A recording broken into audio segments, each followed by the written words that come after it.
একটা আমার রাজনৈতিক ক্যারিয়ার শুরু করছি আমি এমপি পদপ্রার্থী থেকে, তাহলে আমি কোথায় যেয়ে শেষ করবে তোমার বোঝা উচিত, বুঝছো? I celebrate my failure, and আমি আরো 1000 ফেইলিয়ার করতে আমি ভয় পাই না। সংরক্ষিত নারী আসনে সংসদ সদস্য হওয়ার দৌড়ে শেষ পর্যন্ত জায়গা করে নিতে পারেননি জনপ্রিয় অভিনেত্রী রুকাইয়া জাহান চমক। মনোনয়ন না পাওয়ার পর সামাজিক যোগাযোগ মাধ্যমে প্রতিক্রিয়া জানিয়েছেন তিনি। আমি দেখতেছি ফেসবুকে সবাই হতাশ হয়েছে, নিজের ফেইলিয়ার, এরা এতই হতাশ যে নিজের ফেইলিয়ারটা অ্যাকসেপ্ট করতে পারে না, আমার ফেইলিয়ারটাও অ্যাকসেপ্ট করতে পারতেছে না।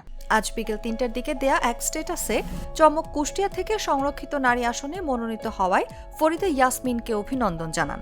তিনি লিখেছেন, কুষ্টিয়া থেকে সংরক্ষিত নারী আসনে মনোনীত হওয়ার জন্য ফরিদা ইয়াসমিন আপাকে জানাই অনেক অনেক অভিনন্দন।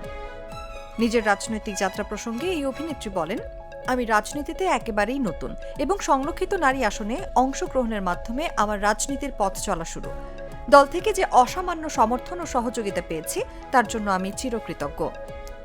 দেশ ও মানুষের জন্য কাজ করার প্রত্যয় জানিয়ে চমক লিখেছেন, আমার মূল লক্ষ্য দেশ ও দশের সেবা করা। আমি কুষ্টিয়ার মানুষের জন্য কাজ করতে চাই এবং আমাদের হাজার বছরের বাঙালি সংস্কৃতিকে বিশ্বের দরবারে তুলে ধরতে চাই। রাজনীতির নতুন এই পথ চলায় সবার দোয়া ও ভালোবাসা কামনা করে তিনি বলেন, আমার রাজনীতির এই নতুন পথ চলায় আপনাদের সকলের দোয়া ও ভালোবাসা প্রত্যাশা করছি। প্রসঙ্গত, সংরক্ষিত নারী আসনে প্রার্থী হওয়ার আগ্রহ প্রকাশ করেছিলেন চমক। তবে চূড়ান্ত মনোনয়ন তালিকায় তার নাম না থাকায় বিষয়টি নিয়ে ইতিবাচক মনোভাব নিয়েই নিজের অবস্থান তুলে ধরলেন এই অভিনেত্রী।